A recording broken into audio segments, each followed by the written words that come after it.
Well, it's a good evening from Queensland. In fact, it's on a catamaran doing a trip from Gold Coast up to Darwin. Currently, we're at Cape Upstart. It's only about 100 kilometres south of Townsville. So we're a little snug as the bugs here. And so this sunset's just gone down. And so it's my privilege to introduce Andrina. We haven't seen each other for a couple of weeks because of Easter and other holidays. But she's come across a tremendous guy. And I've just been having a chat behind the scenes. Without further ado, it's over to you, Andrina. Thank you, Jeffrey. Good morning, good day. Welcome, everybody who's tuned in to Dreaming a New Dream, or if you're listening to the replay. It's the 8th of May today, and I would like to welcome Michelangelo Chiecchi to the show today. Welcome, Michelangelo. Thank you very much, and greetings to everybody. Thank you. Thank you so much. Well, I had the pleasure of meeting you in Glastonbury, I don't know, 2 months ago. I've lost track of time. Yes. It was in March. In March. March, was it? Yeah. All right. 2 months. Yeah.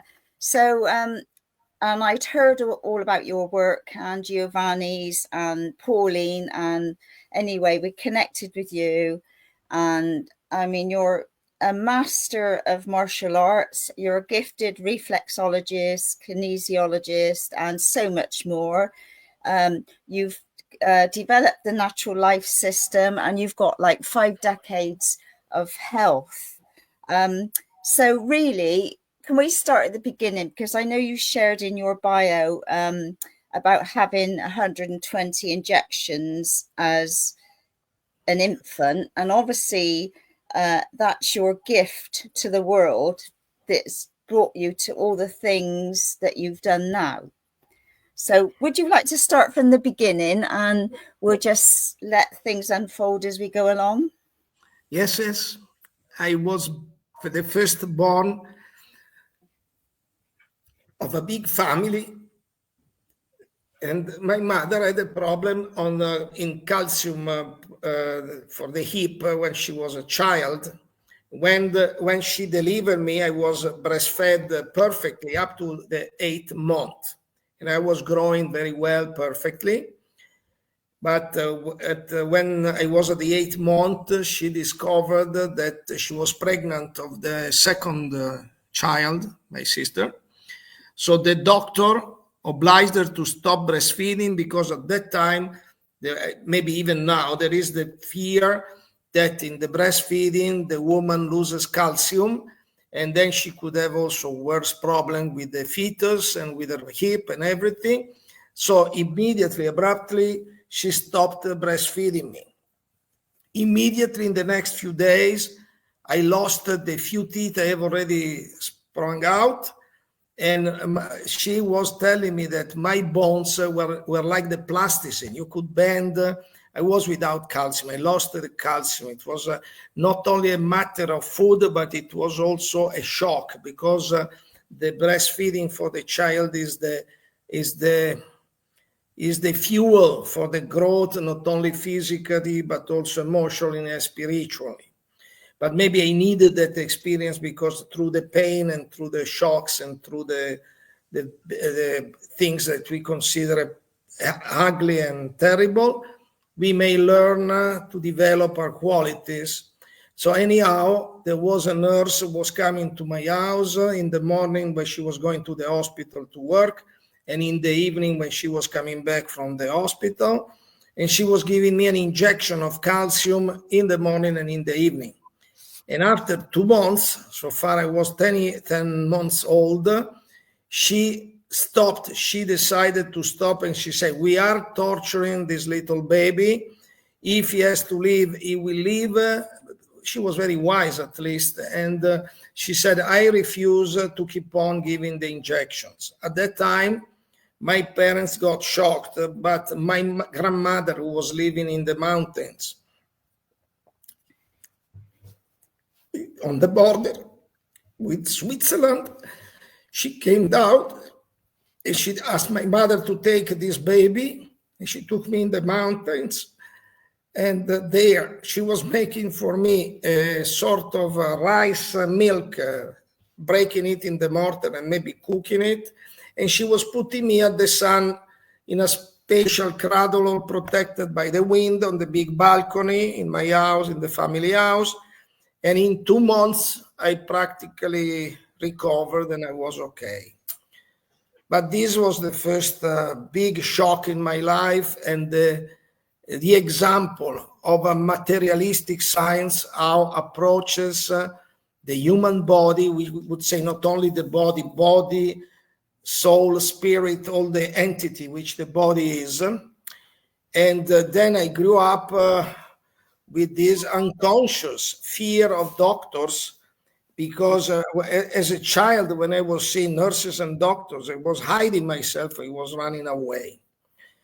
Then I grew up with no big problems, except when they put me in the boarding school.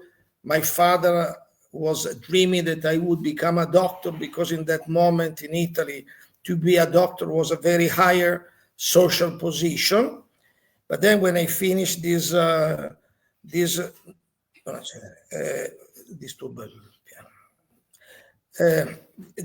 was an important way to be. There was only this school to become a doctor.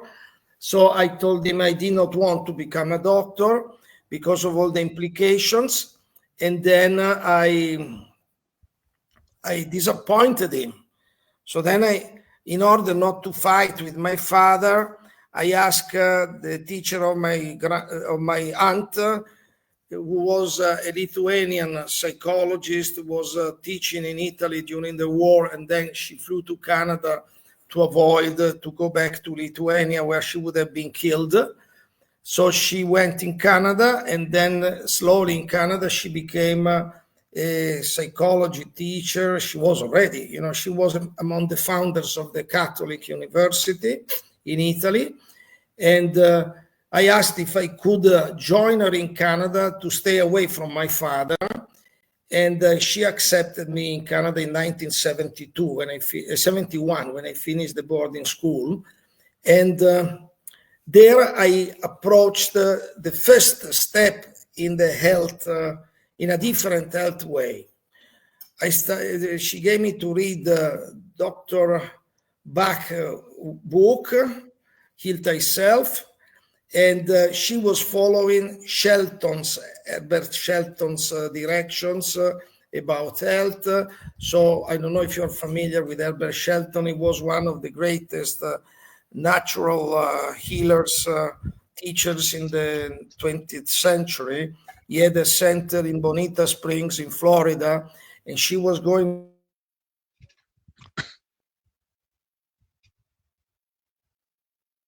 impaired children, which the most intelligent become psychologically impaired in this society. It's another big issue that we should always consider. So she was starting to give, to stop the animal food, the sugar, the processed food, the dairy products, and everything to the children. And when they were in the center in the University of Ottawa, they were getting very good results. But as soon as they were back home, they were coming back exactly like they were before. So I was assisting her, and she was desperate, because it's so difficult to make people aware that we are not done for certain foods which are awfully and magnanimous offered by the normal society. So far, alcohol, coffee, sugar, milk and dairy products, they are the milestones, the pillars of this society. And then if you like to go on, you can understand why we have all this disaster. There is also a root in this nutrition that we have adopted as civilized human beings, because we have been affected also by the science. But anyhow, at that time, I was not so wide conscious of all this, but I was like a sponge. I was absorbing all the informations, and I was keeping them because I was intrigued by the observation of Herbert Shelton and her observations in this field. Then 1 year later, I had to come back to Italy, otherwise they would be considered me a deserter in the army because I did not have the Giovanni, sposta.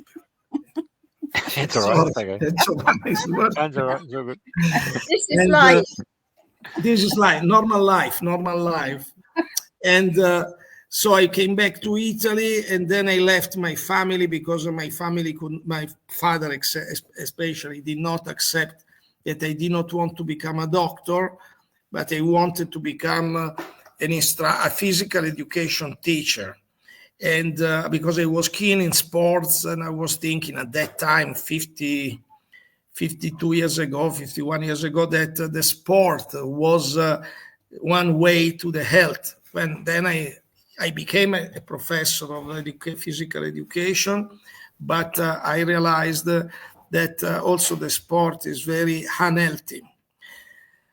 But anyhow, yes. But anyhow, I had to leave my family. I had to maintain myself doing every type of work, and I was lucky that at that time, I could support myself and pay my university and all my things. But 1 year later, I got very sick. I got very tired. And then I went to the doctor who was minding my team. I was a volleyball player at the time, quite famous in Italy as a youngster because he received also the prize, the award for 1971 for the best young athlete in volleyball. I have still the diploma after 52 years. But anyhow, I could not believe what he said. He sent me to the hospital, and at the time it was not the medicine like today, but every doctor, specialist who took care of me, they said that they all agreed that my liver was totally upside down. It was totally upset. And that's why I had all this lack of energy, not digesting. I was totally sluggish. I could not even get out of the bed in the morning. So they said that they were asking me if I was using drugs, if I was drinking. There was a liver like an alcoholic, just to say, but I don't drink alcohol. I am a sportsman, and I don't use drugs and everything. So they could not understand why I had the liver in such a condition. But the only agreement they had is this liver could not last more than 3 months. So they gave me the bill, the how can we say, the decree that I was going to die in 3 months. I could not believe it. And they gave me some experimental medicine because I was becoming a guinea pig. But after I used this medicine, I felt much more sick and I said, oh, these people are going to kill me. And then in that moment, I got back to my memory, the experience with Agatha in Canada. So I started to put all what I remembered about the natural and hygienistic method of health. And but I was not totally aware of what I am aware now. And then in few months, I was getting better and better. Only after 3 months when I was following this and I was already almost reassured that I found the right way, that was the right medicine, I became so sick that I was thinking I was going to die. I was vomiting, I was cold sweat, really headache, dizziness, everything. But because I had decided not to go to the hospital, I said, okay, that's my age. 3 months are gone. The doctors were right. I'm going to die in my room.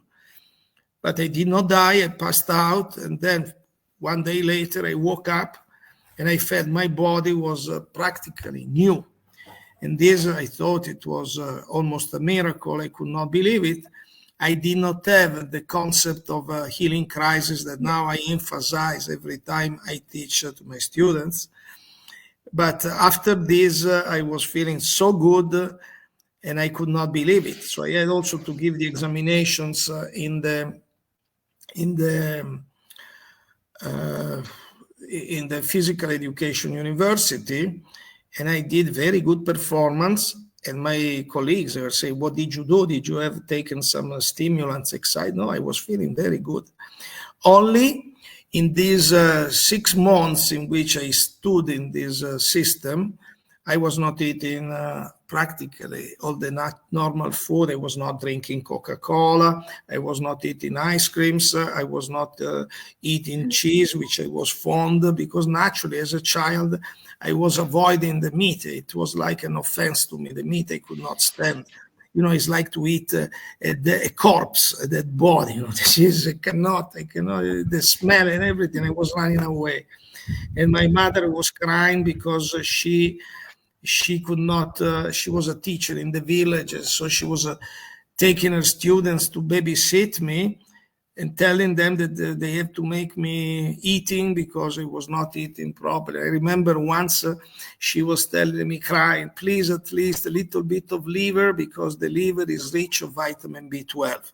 And this is another story of the science. You know, one day, maybe if we have time, we can speak about this also, because all through my life, I developed through the experience and connecting with the informations, I developed what is the system of natural life, which comes back to nature and the laws of nature, which rule all the living beings, and especially the human beings are like animals in a way. Physically, we are like the animals, but we have a difference from the animals, as the great philosophers, they state, because we have the mind.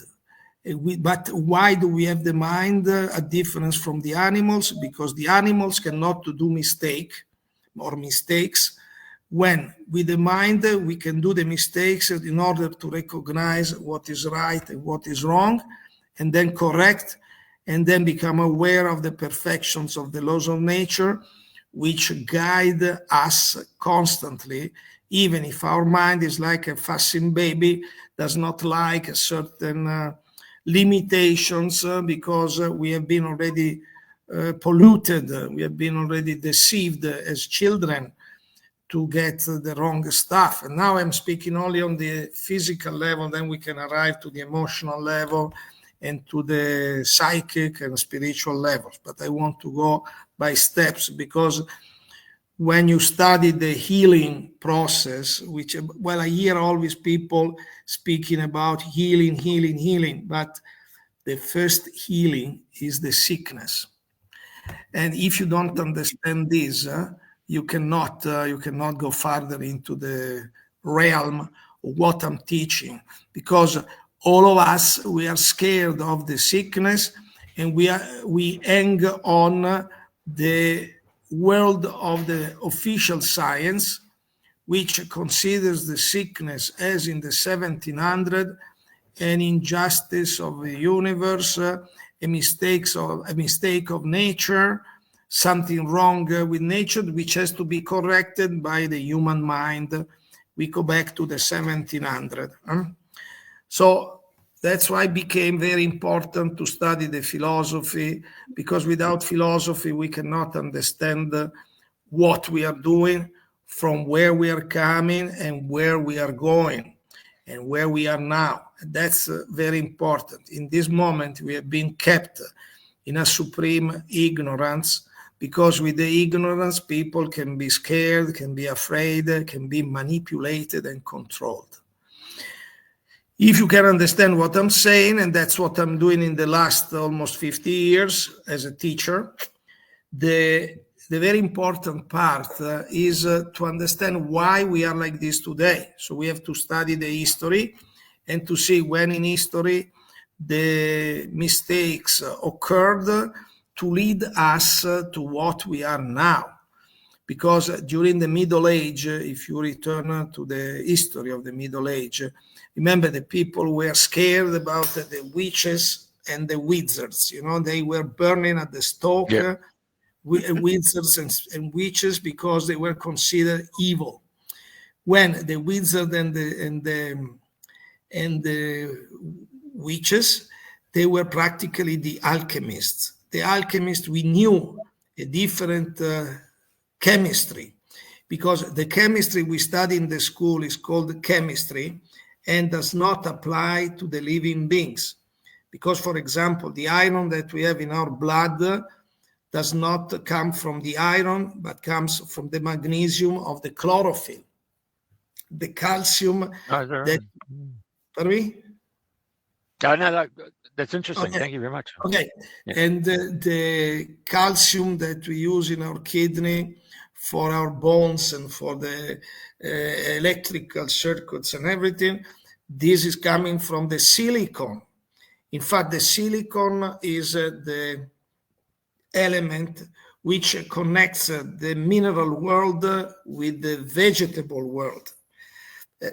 Because the silicon already, it can be capable of regeneration. In fact, the Silicon Valley is where they use the silicon to produce the microchips in silicon, because the silicon has the power to regenerate, which in the minerals is not yet happening. But this is the bridge, between the mineral and the vegetables. Like then after the vegetables, you have at the end of the vegetables, you have the mushrooms, which have already a sort of psychic frequency. In fact, many people are using peyote, these mushrooms, because the strong ones, they have a strong psychedelic effects. To arrive then to the animal world, and at the end of the animal world, there is the human being, and before the human being, there is the pig. That already in the BBC 10 years ago they made a survey or a show in which they were saying that through biology they discovered that the human being and the pigs, they came from the same genes. In fact, the pigs are animals which have the possibility to look in the future, and they see 3 days in advance when they're going to be killed.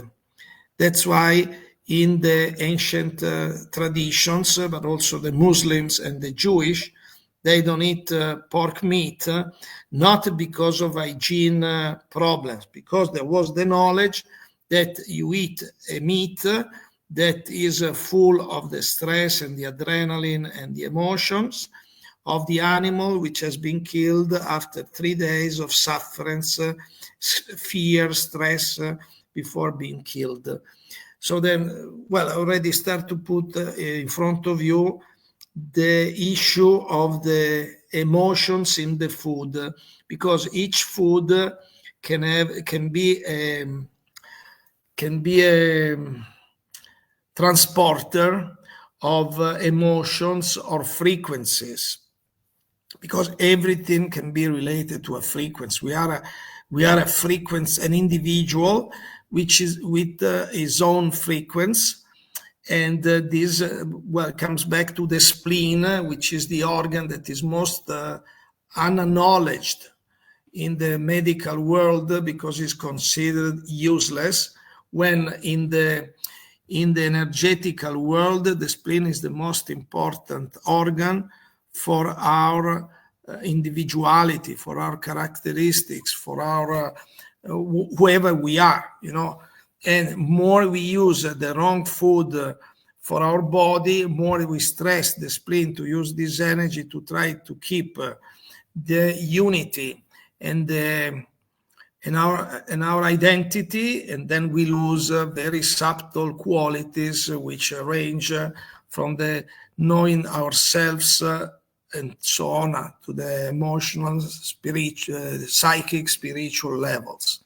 In fact, I would like to remind you that on the Temple of Apollo in Delphi, on the ancient Turkey, there was on the frontispiece, on the top of the temple, there was the engraving Gnotis Euton in Greek, which is in Latin Gnosis te ipsum, in English know yourself, which is the most important thing. If we don't know who we are, we tend to treat ourselves, to use ourselves, to behave ourselves very far from our nature. For example, if you have a car which runs with a normal petrol, If you put the diesel petrol, you spoil it. So if you don't know, you can do this mistake. But if you know what it is, you would never do this mistake. You protect your car. The same, I see people which have an incredible qualities, abundance of qualities, they spoil their qualities, polluting their bodies with all sorts of intoxicants and wrong food. So maybe they need, as Buddha says, they need to do the experience. So if they are aware, they are open, they can learn to wake up and change, and not treat themselves as or tractors or aggressive agents and everything, and recognize that we are divine beings, and the energy which makes us is a loving energy, but not the sentimental love, the real love. And then you learn from nature what is the real love when you study the animals. The mother, the female, when she's mother, she is able to give the right love to their cubs or to the children. When we are more emotional, and I always do the test with the people and say, if you are on the plane and the oxygen masks come down, and what do you do? You have a child besides you. Who is the first to get the mask? The majority of the people tell me, the baby. And I say, no good. Because if you put the mask of the baby, in the meantime, you can faint or you can lose consciousness. Then the baby has the mask, but you are not anymore useful to the baby. So the priority is the mother or the adult, which has to keep the strength and the consciousness, and then can attend the baby. So we are like this. Also, our culture has given us with the guilt, the sensation that we have to sacrifice, and then sacrificing ourselves, we don't have the right perspective of the social relationship and affective relationships and intimate relationships. Anyhow, this starts to become a very wide subject. So then when very wide. Very wide. I feel almost losing myself because I was trying to give you my story. So when I arrived, when I finished the physical education university, I was chosen by one of the professors who was the director of all the hospitals in Milano to become his assistant. He saw in me some of the qualities he needed to have, let's say, his successor. So he obliged me to apply to the medical school. And only because I loved him so much, I did also this. And I did, and I started to attend the medical school. So I did it for 5 years. But after 5 years, unfortunately, this great man was killed by the terrorists.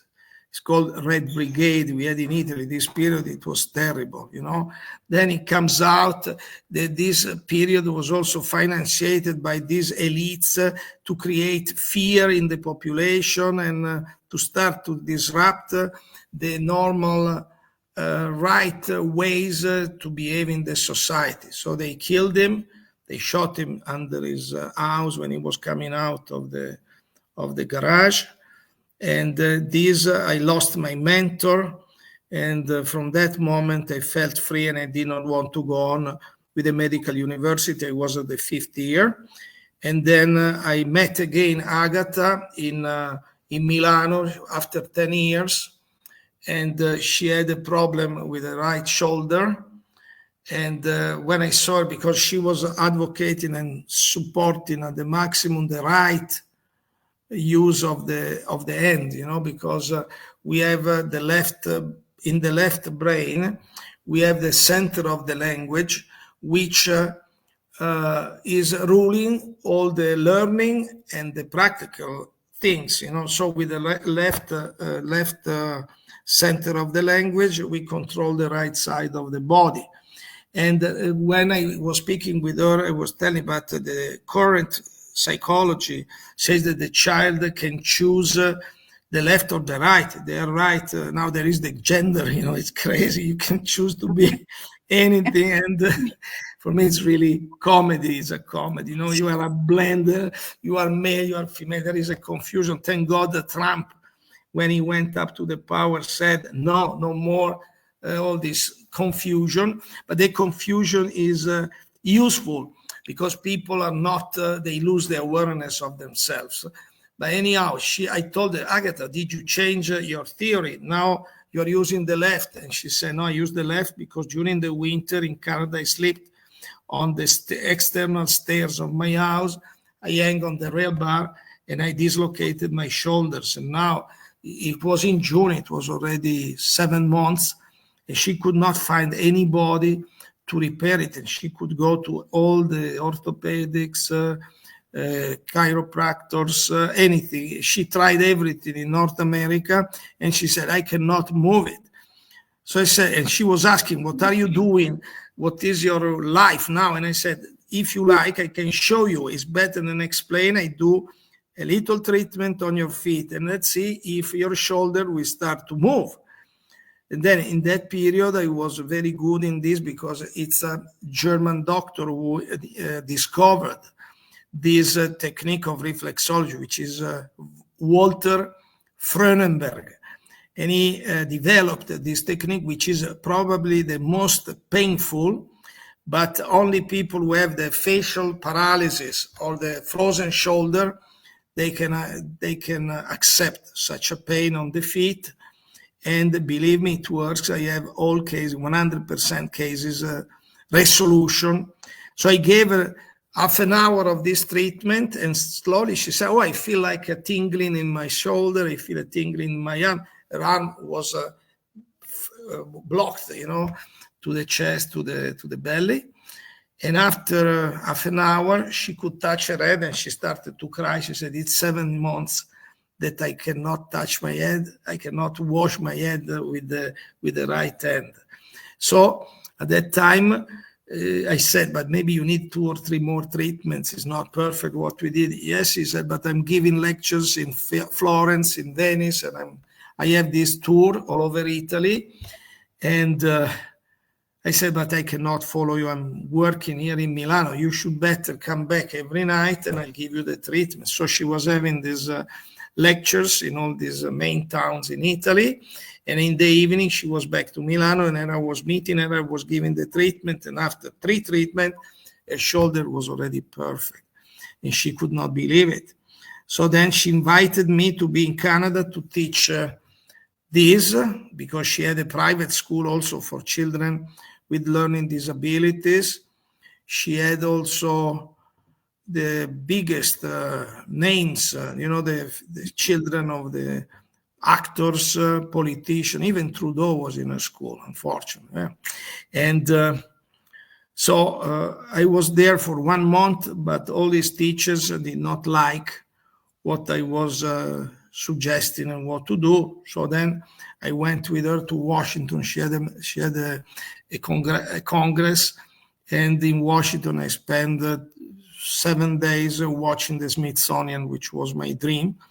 And of 7 days, I spent 6 days in the Aviation Museum. It was in 81. It was very early now. They told me it's 4 times bigger. That's another dream I would like to fulfill as soon as I can, time-wise, to spend as much as I can, because I love aviation. And for me, it's an important school and discipline, where you learn that you cannot do what you want. You have to stay with the rules, and if you stay with the rules, you are safe. And if you stay with the rules of nature, you're also safe. Only the problem is that we have been brought up with the idea that we can do with our mind what we want. And I also was, as you mentioned, I was a martial art teacher. And I had a beautiful experience with a Japanese teacher, Koichi Toei, who developed the coordination of mind and body, which is exactly the opposite of that we do now in the West. We use the body to still the mind, to fix the mind. So we have to do special exercises, becoming aware of the energy in the body. and then we can stop the mind, which is the biggest interference with ourselves and with our performances. So when it was in 1978, it was quite a long time ago, but it was one of the biggest experiences for the change of the use of the body, which I did. I was already following Shelton's, but not so perfectly, because I was also coming from the idea that once in a while you can do, in Latin they say semel in anno licet insanire. Once a year is possible also to do crazy things. No. I learned also that this is against my best interest, so I don't fall into this Latin saying. So then with Agatha, I was there. We came back from Washington D.C., and 2 days later I had to go back to Italy. But her best assistant, she came in the morning for the breakfast. He was totally disrupted. The face was totally in agony. And I said, "What's happening, Jack?" And he said, "I have a toothache, which I went to the dentist already twice. They opened the tooth because there was a cavity years and years ago, but the tooth is perfect. But I have a pain which is unbelievable. I cannot sleep. I cannot do anything." So because that's part of what we do with me and Giovanni, because if you study the body in a real way, not the science way, you study that each tooth is the terminal, is the ending, is the fuse of a meridian, of a acupuncture meridian, which runs all over the body. And that's why we cannot treat the teeth as a pure material, let's say like rock entities, They are fully integrated in the energy of the body. So I told him, "Don't worry, give me your feet." In half an hour, I gave him the treatment, and the pain was totally disappeared, because this was the spleen meridian, which was going in the middle toe. And I asked him also, "But do you have many worries in this period? Do you have stress?" And yes, he said, "I know that's the problem of your pain. Is not mechanical, it's energetical." And then feeling so well after the session, he said, "I want to learn this." I say, "Yes, but tomorrow I will leave. I have already the plane to go back to Italy." So then he said, "I want to come during the Christmas holidays, if you don't mind." And then it was in 81, I remember. No, 81, 82, Christmas holidays. And he went there, and I had also beautiful experience with him, because he was an ex-flyer in the Canadian Air Force, and he was dispatched in Germany in the early 60s. And he was. We had that period. There was the austerity in Italy. I remember the government, how many crazy things that. So they were obliging us to shut off the heating during the night. And I was living in a house which was at the first floor, and underneath there was a porch with all the wind and the cold. So my house, after half an hour after the heating was off, it was cold.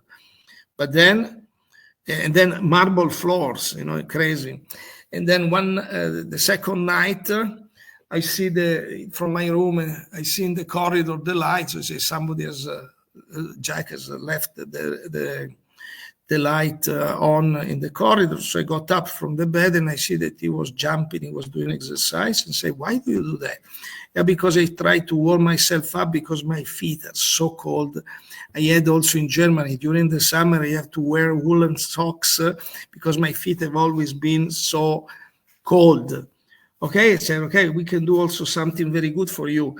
It's called connective tissue treatment. It's a special technique in which you pull with the fingertips the skin, and you create a nervous stimulation which activates the autonomic nervous system. And this autonomic nervous system is the one which balances all the organs and the functions in the body. So I said, now we work on the lower back. So giving this treatment, we open all the energy down to the feet, and you will feel probably the energy going down. So I started to do this pulling on his lower back, and he was feeling the energy going down to the ankle. And say, after half an hour, I said, you can go to sleep because now the energy will keep on going. In the morning, we woke up and I told him, how are your feet? He said, I'm warm up to the ankle bones, but the feet are still cold. I say, okay, this night, we will do more. So make sure that the energy will arrive to the feet. So we started that, and we gave him also the treatment in the evening. And when he felt the energy arriving in the feet and warming up, he said, we keep on doing another 10 minutes, 15 minutes, just to make sure, to be sure. And then he said, okay, I feel very good. Let's go to sleep. Okay, we go to sleep. In the evening, I am sleeping. Then I woke up and I see the light again in the corridor. I say, oh my God, what's happening? And I get up. And I see him walking bare feet on the marble floor because his feet were too hot. He said, I never experienced that. Never experienced that. This is, I give you this example so you can understand also the techniques that I'm using in order to support the energy in the body, because we are made of energy. And if we are able to move the energies in the right way, we keep the body much healthier and more resilient and more lasting than what the normal science is giving us. It does not give opportunity. The science, unfortunately, is let's say, proclaiming that they want to elongate the length of life. In reality, is shortening the life, because in 1989 in Toronto, I was there. In Canada, I was working also there in 89.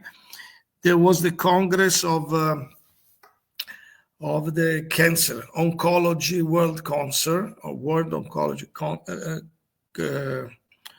the Congress, and the final document, which is not available anymore, they made it disappear in it. It was available up to 15, 20 years ago. Now you don't find anymore. But the final document of this Congress was stating that they arrived to recognize that the normal treatments, let's say chemotherapy, radiation, surgery, they only diminish the life expectancy of the patient. And this was already recognized and confirmed in 1989, so 36 years ago. But nobody keeps in count this, because there are supreme interest of the multinational companies, the chemical pharmaceutical companies, because they need sick people to sell their products. Their products, they can make the symptoms disappear. But if you follow my teachings, the symptom is the way the body is trying to keep the balance and handling the mistakes which we have done. And that's why it becomes paramount the importance to recognize what are the mistakes and correct them. Otherwise, if we keep on doing the mistakes, we oblige the body to try to deal in order to survive, because in the body there is a inbuilt program to stay alive. So in the body, the program is to stay alive, and everything which upsets or disrupts or disturbs the health obliges the body to respond with what we call the sickness. So instead of fighting the sickness, we have to study the sickness, what messages are given, and then correct the mistakes which we have made. This is what people have hard time to learn or to accept, because we have our comfort zones, and sometimes it seems a big sufferance or a big sacrifice to correct certain what we call mistakes, which for them are not so difficult. Well, for them are not big mistakes. They consider small, let's say, like drinking coffee, drinking alcohol, eating animal food, eating the nightshades like the potato, tomato, eggplants, peppers, or many other things, that we will teach at the right moment. But just to give you an overall view that there is an incredible amount of mistakes that we do without being aware, even directed by the science, because the science has discovered the chemistry, and so they use the chemistry. Remember, my mother was telling me to eat the liver because it's rich of vitamin B12. 1 second. And then they think that we get the vitamin B12 by the vitamin B12 itself. So we kill the animals because in the vegetable world, they don't find easy the vitamin B12. When in reality, and I did all these experiments in Canada in the 80s, the vitamin B12 comes in our body from the transformation of the vitamin C in the liver. If the liver is charged, is clean, and is working, his performance is to transform the vitamin C into vitamin B12. In fact, we should ask all the herbivorous animals how can get all this amount of vitamin B12 that they eat only grass. In the grass, there is only the most common vitamin is the vitamin C.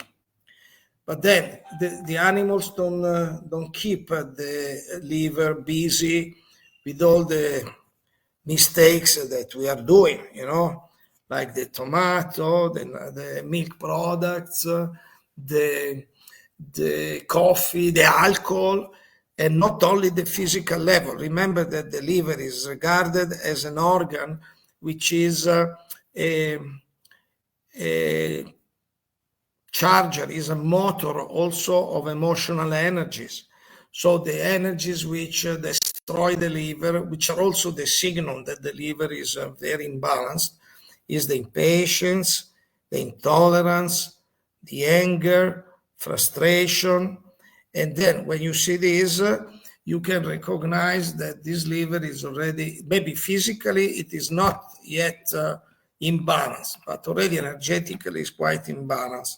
So when the energy of the liver is lost, then these changes of element are not easy to be done. And I saw many people, also in my clients, when they enter in a huge stress, in a huge, let's say, maybe through a divorce, through a big fight with neighbors or the work and everything, they got the deficiency of vitamin B12 and anemia and loss of iron because the liver cannot do this change. Then you give them the hemoglobin, you give the blood, or you give, and it's crazy because you create more problems to the body.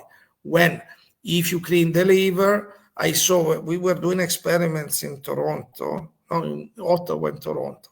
We were taking the guinea pigs, we were giving the blood transfusion to the guinea pig. Instead of giving blood, we were giving the chlorophyll.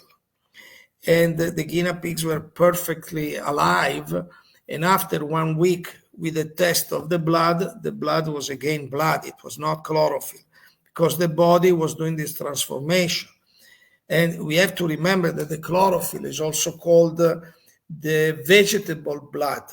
And it has a similar structure, chemically is a similar structure, only in the center of this protein, there is magnesium instead of iron, which is in the blood. But iron and magnesium in our body can change in the opposite.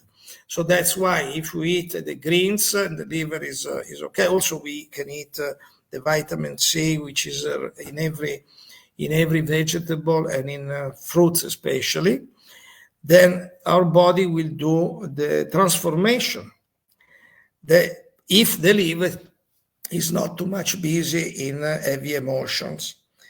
About this, I would like also to mention another incredible study which has been done by Louis Kervran, who was the director of the Academy of France for 16 years in the 80s.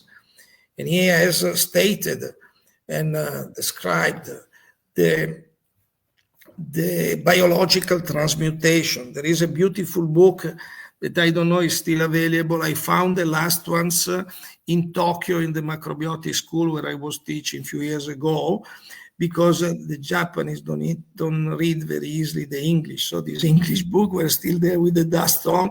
I bought all of them because in the West they are not anymore available. And this book is very small book, is 120 pages.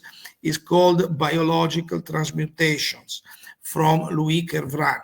And this book, in this book, Kervran describes the changes in the body. The body does nuclear reaction at low temperature.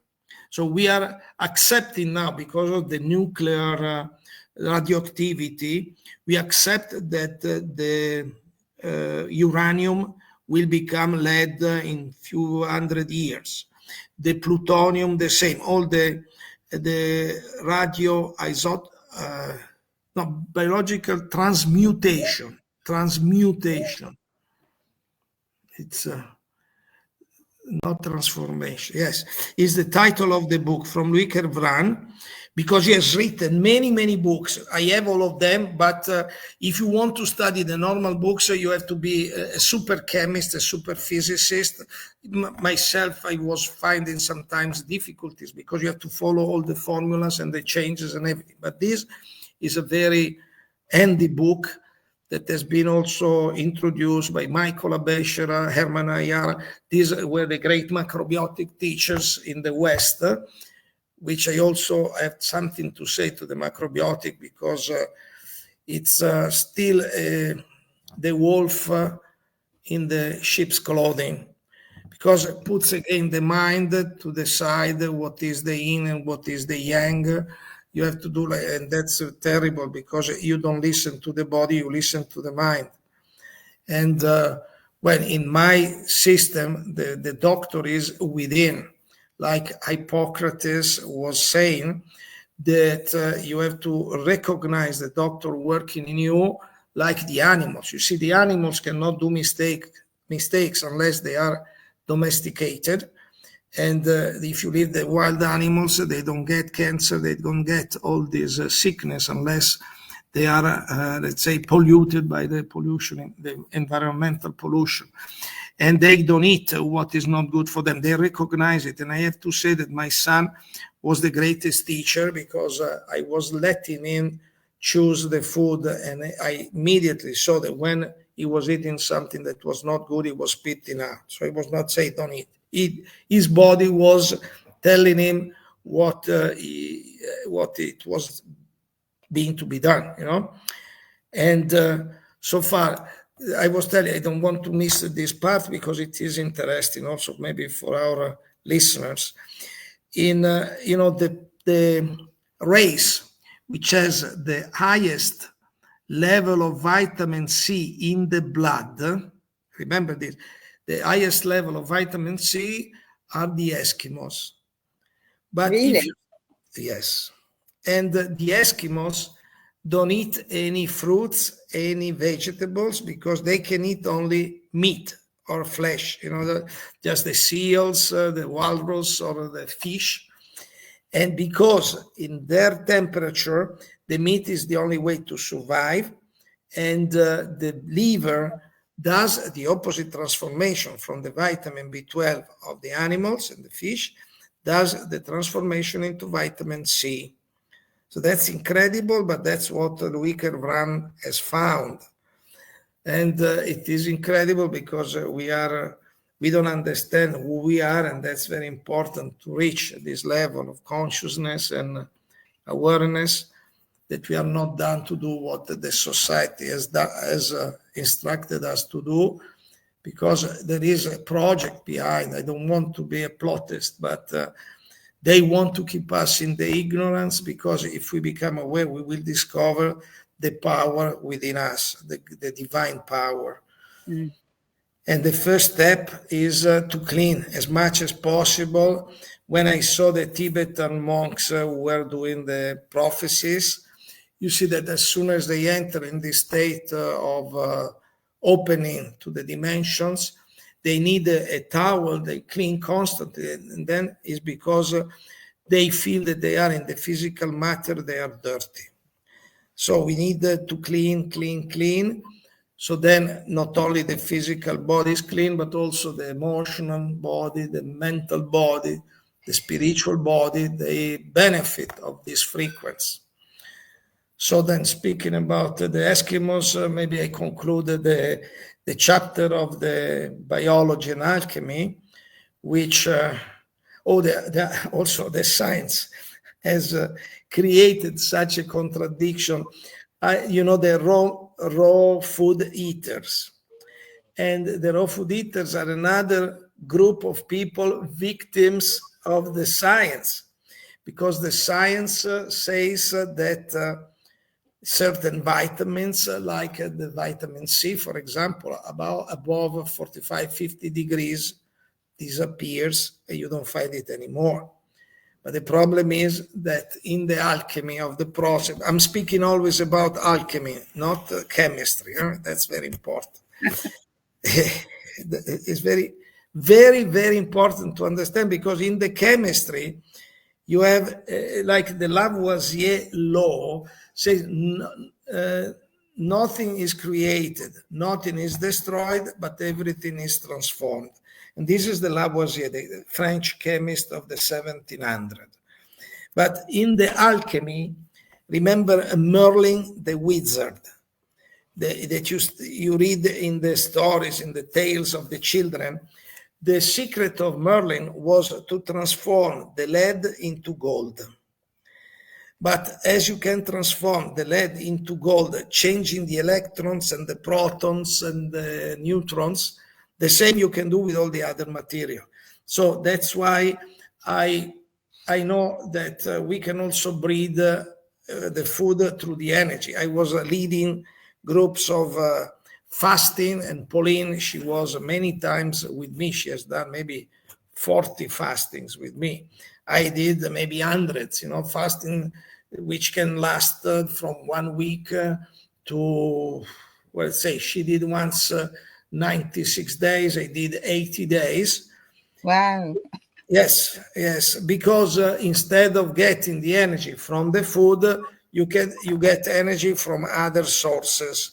Because we have to understand what is the food. The food is the vehicle, is the transporter of the energy of the sun, which has been accumulated like in a battery. And then we use this battery, we put in our body to use this energy of the sun, which has been accumulated in the vegetables. When we eat the animal food, this energy, this pure energy of the sun has been already used for the animal itself. So doing this, we get much less of this vital energy. That's why the Eskimos can eat only meat, because without meat they would not survive. But they live also very short life. They survive 40 years. Their lifespan, their average lifespan is between 40 and 44. Wow. And we should be already dead if we were Eskimos. But the Eskimo live there without any sickness, because their body is perfect for that environment. They go below 30, 40, and they survive. And they don't have heated houses, structure with all the comforts like we have, because we practically have an everlasting springs in our home. In the summer we cool down, in the evening, in the winter we warm up. Then we have to be, let's say, protected or dealing with the environment when we get out of the house. Also, we stay in the car. In the car, we have the air conditioning, we have the warming, the heating. So it's completely different. The Eskimos also show the incredible adaptability of the human being, which is the most intelligent. I remember my professor of biology who was always saying The intelligence is the capacity to adapt in the fastest and most optimal way to the situation. So the Eskimos can live in the environment of the North Pole, when if you bring a cow or a horse or a sheep or a goat or a zebra or an elephant in the North Pole, they would not survive because they cannot adapt to eat meat, the fishes and everything. So that's why we have to understand also through the language of nature what we should do and what we should respect. The human being can live in the hot weather, eating the vegetables and the fruits, and being up to the North Pole, can eat like the Eskimos, can eat the fish and the meat, And this shows how adaptable we are. And in this chapter, I would like also to mention, I don't know, maybe you have already heard about the group blood type groups, This, I was working with James D'Adamo, who was the founder of this in Canada more than 30 years ago. Now his son, Peter D'Adamo, has written again the books, and that's a good business. But the big mistake, let's say, structural mistake in this study, because I worked 10 years, I was offering him all my data from my clients, and I was saying that I was also believing that the O type should be animal food eater, and the A type is the fully vegan, and the B type is in between. But an incredible story is my direct experience, because my mother was A type, my father was O type. We are 7 children alive, and the male, we are 3 male and 4 women, 4 girls. The 4 girls are all A type, and my 2 brothers are A type. I don't know what is my blood type, because I don't give it. Okay, I don't care for knowing my blood type, because I want to listen to my body without mental or technical interference. And I am already vegan for probably 50 years, 48 years. That's the last moment in which I had probably some animal food. And I was studying very carefully the D'Adamo study, who took the study also from Kretschmer and the German psychologists and biologists. During the Second World War, the Germans wanted to optimize the food resources, so they arrived to observe that the meat maybe can be more needed for the O type, and the vegetables are more for the A type. The problem is that in that case, A type, according with what D'Adamo said, would not survive in the North Pole because he's obliged to eat meat. But the digestive system is very similar from the A type to the O type. Only there is a metabolic characteristic with the nervous system, with the digestive system, and probably I told James, but he did not want to listen to me. I said the O type will adapt faster to the North Pole. The A type will be slower, but all of them, A, B, O, and A, B, whatever, they will survive in the North Pole eating the meat, but only in that particular situation, behaving like the Eskimos. So, and I had also a case who was D'Adamo's secretary, and she had a sort of eczema, and D'Adamo was telling her, you are O type, and you should eat a little bit of animal food. So she was eating some poultry, some yogurt and something during the week. And I told her, for me, you are not a clean O type. It's like in my family, my sisters are A type, and we male children, we are O type. But if you study the Mendel's laws, you see the factors are called dominant and recessive. So your O is the dominant, and maybe your parents were one A and one O, or some other different blood type, because we have many factors which can come out also from the history of the parents. Sometimes we have a case of people that come out with the genes similar to one ancestor that has been completely neglected for a long period. So I say, you have to listen to your body. She said, but I feel that I don't want the animal food. So why do you eat? No, because I am a O type. But you can be O type, but maybe you don't. Maybe I am O type. But if just the idea to eat meat gives me shivers, it's like as I told you once, eat corpses. My God, it's not my story. Okay, I saw Jeff. We are in time. Am I taking too long? Do you need to put questions? Tell me what. Maybe I'm taking too much time. Michelangelo, No, it's brilliant. We've just been sitting here and observing the wisdom and knowledge that you've been handed out. It's just gold nuggets. Look, there are questions, and I put a post there to say, listen, I'm not putting the questions up because I'm just enthralled by listening to all the well, it's all sacred knowledge that you're revealing. It's fantastic. It's just awesome. People have been saying, can you do another, come on and do another show? And then other people have said, can you do a third one? So, I mean, you really hit the jackpot here, Michelangelo. It's really enthralling. I mean, I'm just listening to you is just, it's Godspeed, bloody brilliant. You want me to put those questions up? Please. Just to break it up. Okay, hang on then. Mushrooms and nightshade. No, mushrooms are mushrooms. The nightshades are the potato, tomato, eggplants, peppers, goji berry, tobacco, the lumquat, these small yellow sweet tangerines. They are very small. These are the nightshades.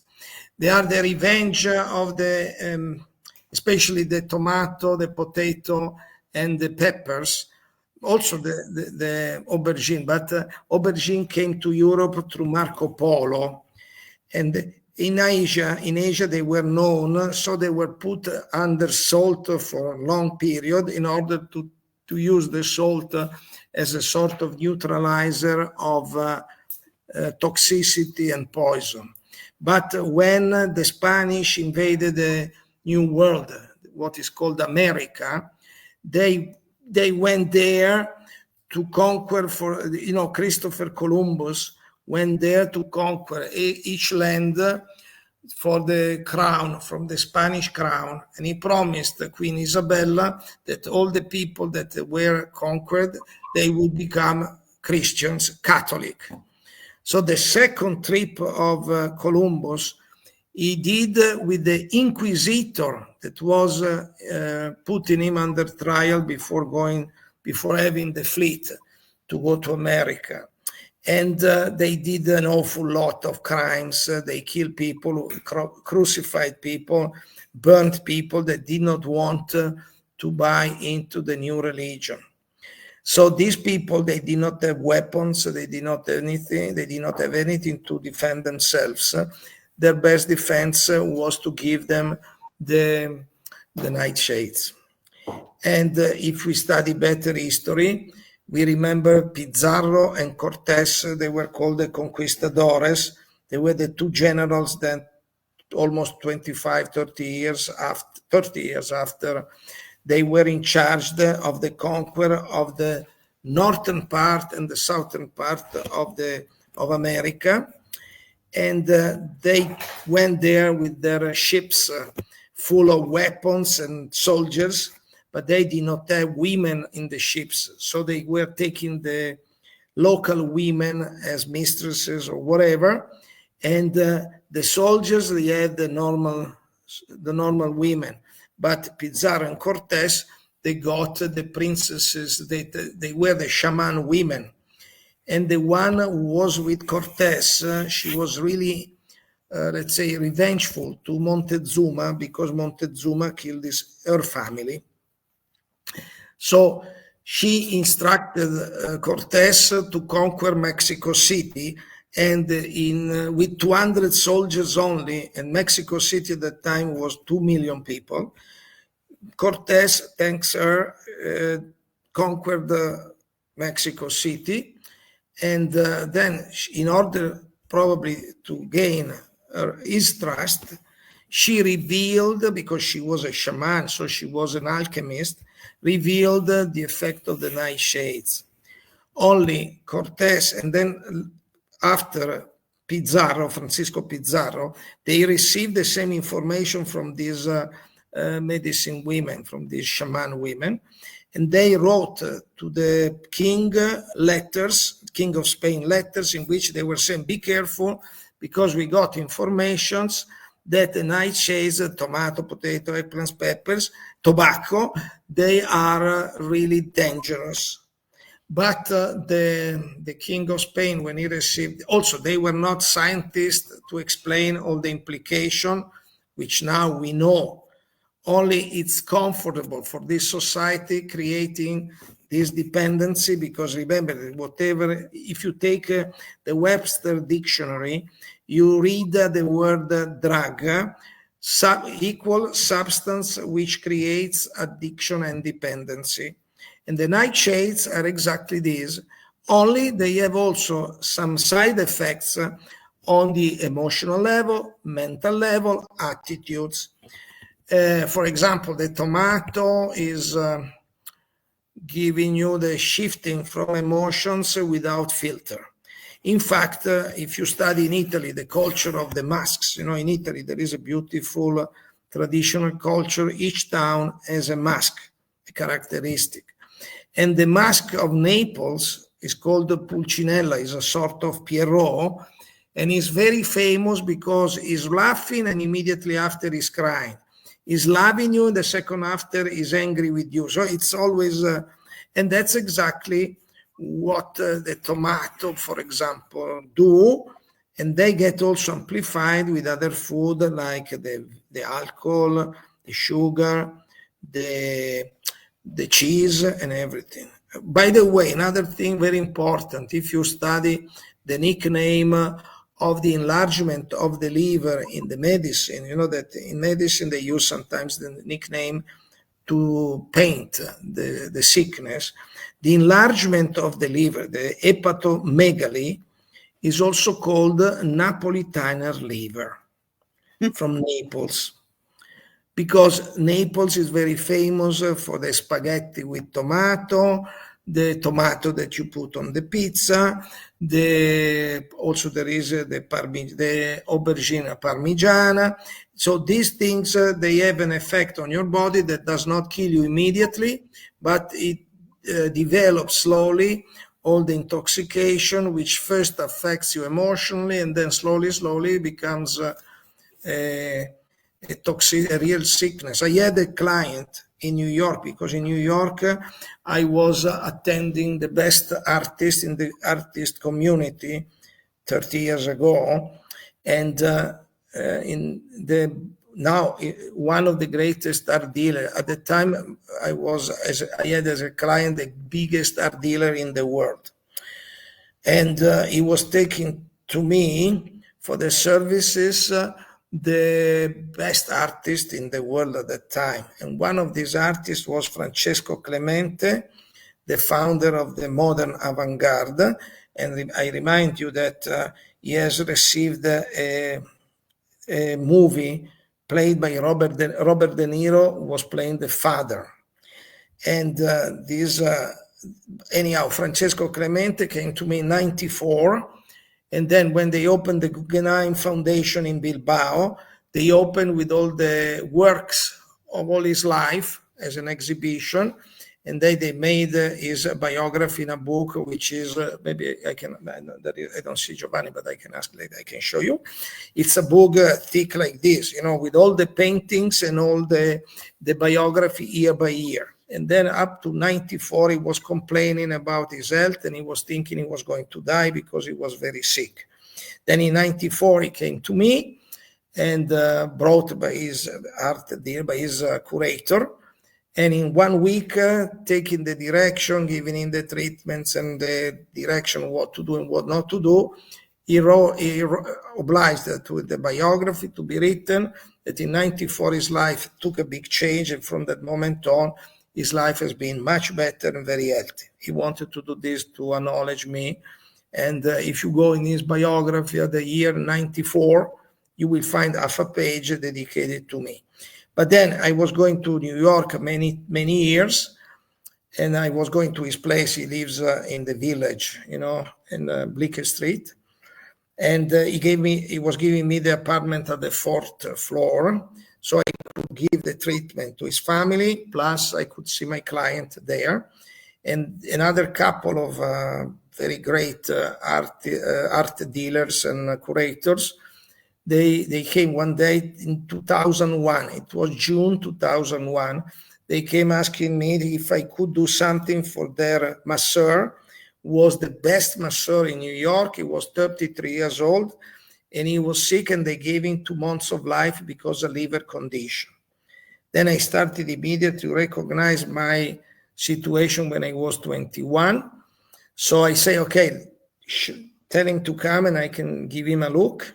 When he came, I remember he was totally hopeless, and he said, what can you do? I know you already give a vegan diet. I am vegan from my birth.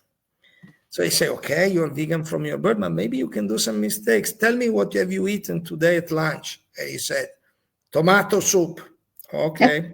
What have you eaten last night? Potato soup. Oh my God. And then maybe you remember what you have eaten last lunch, yesterday lunch. Oh yes, tomato. So I said, but you eat only tomato soup and potato soup. And he said, that's the only thing my body accepts. Say, okay, so the doctors are right. If you go on like this, in 2 months, maybe 3, you will die. Because I had the same, and a change in my diet in terms of avoiding the tomato. Also, I was eating at that time also some animal food like ice creams and cheese and cakes. So I said, you do this. No, I cannot. Impossible. Okay, as you like. You prefer to sacrifice your life to the Nightshades. Do this. Only I tell you, be careful, because when you stop this food, your body has to clean of all the intoxication, and you will have headache, cold sweat, feeling dying. That's what I already experienced, So I told him all this, and then I left, and I say, if you do what I'm saying, because I was going there every 5-6 months to New York, we will see in next autumn, and you will tell me what's happened. But then there was the September 11, 2001, and everything was like the COVID for me in Japan. After the COVID, I am waiting to go back. It's too much. So, excuse me. That's okay. Can I stop you there? We need to stop at 11:30 because I've got an appointment. But we love what you're saying, and we'd love you to come back and share more. You've got so much wisdom, and there's so many questions I'd like to ask you and people to know. But I suppose the best thing to ask at this moment in time is, what is the best way people can help their liver or cleanse their liver? But you're muted. Oh, sorry. First, I did it. Sorry. First, you have to stop giving the intoxicants. So that's the first way, not to put the poison again into the liver. And the poison for the liver are, of course, number one is the nightshade, especially the tomato. Then coffee, alcohol, especially the dairy products. Then walnuts, for the liver, are not good. Then what else? You just take me off balance. I have to tell you all what I should remember. I gave a flyer probably to your sister in which there is written not only the liver, all the food that should be avoided, all the processed, chemically processed food, like MSG, monosodium glutamate, MSG, then microwave food, microwaved food. So what do you eat a day? What is your diet? Okay, my diet, it depends. This morning I had orange squash, and I get 2 toasts with a very good cold pressed oil, organic margarine instead of butter on the toast, and then a beautiful blueberry and raspberry jam made by my sister. This was my breakfast. Today, I maybe eat or pasta or rice with vegetables. And sometimes I eat the seitan, but made in a proper way. We have to enter very clearly to explain to people that you cannot undertake a food direction if you don't know certain things. And then the people get frustrated, they get upset. But very important is also to eat what your body is asking.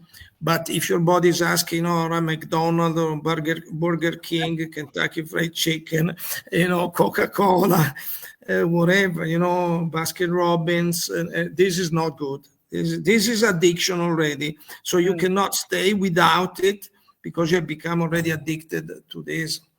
But if you can already change, and then I also suggest people to use herbs, because also this is a huge department in which we use the herbs not as they are used only for the cleaning. For example, for the liver, very good is dandelion, is this is called thistle, anyhow. And then there is artichoke, chelidonium. These are the herbs which help a lot the liver, so you should use these herbs, and at the same time, you should not eat the wrong food. Also, what is important is that when you start to do this, immediately or maybe later, you can have reactions. For example, people who stop to drink coffee, if they are very strong drinkers, they can suffer for a period big headaches. So in this, we can help them with some herbs again, plus some treatments, reflexology, connective tissue, and also you can use the natural agents like steam baths, sauna, cold plunge. There are many things that we can do in order to increase the body power to return to the normality. But it has to be very clear that practically all the time, before reaching the balanced level of your health, you have to cross the period of detox. The detox, which is not what they do 3 days and then they go back to the usual thing. You have to stay and use your body like you use your car, putting always the right gasoline and not changing when you want the gasoline and make you upset the structure. Fantastic. So you're in Glass. For people that want to have an appointment with you or Giovanni, Jeff's got a flyer that if you put up. Yes, exactly, it is. We're giving a talk on Monday the 19th of May. Yes. So all the information's there. So if people want a session with you or Giovanni, they can contact Pauline through Natural Life System. Yes. Or Pretty Pauline on the at the bottom there is her telephone number. So and I know I had a session with you and it was a very painful session. Which means that your body wants to stay alive, but you still do some little mistakes. Yes, but I've been correcting them. So I've been. Let's see the next. Yeah, Yes. so I've been bringing in lots of different things and doing lots of different herbs, and so Good. Gradually I'm changing things. So anyway, it's been an absolute delight having you on the show. It really has, and to see you again. Yes. And we'll talk later about if you'd like to come back and share some more, because we haven't touched on anything yet, and there were so many different questions, and but truly blessed with all the information that you've shared so far. So would you come back another time? Yes, of course. I feel I'm Thank welcome, you. and for me, my work is also to spread this kind of informations, because this is my way to give this message to the people. It's through my personal experience. So I cannot say I studied this. I studied art. First, I had to do the experience. So wherever you can find the data, you can also speak with Pauline, or we can meet. I'll have a word. And I have got some of your posters about foods not to have, so I'll find them and I'll put them up in a minute, yes, later today. Very so good. People can have them. So I'll do that. And we'd like to have Australia too, by the way. Pardon? We'd like to have them in Australia as well. Wow, thank you. No, him personally. Oh, personal, right. Yeah, because Pauline's got a lot of relatives in Australia. Yes. Right. We will be delighted. Me and Giovanni, we can come, and if you can take advantage of our way to deal with our matter, it's very helpful and very convenient. Okay. Well, thank you once again for sharing your knowledge and wisdom. It's been an absolute delight, and I look forward to talking with you and seeing you in Glastonbury in a couple of weeks. And yes. And thank you everybody for tuning in this week, and it's same time, same place next week. Thank you. And have a good life. Thank you. Indeed. Thank you.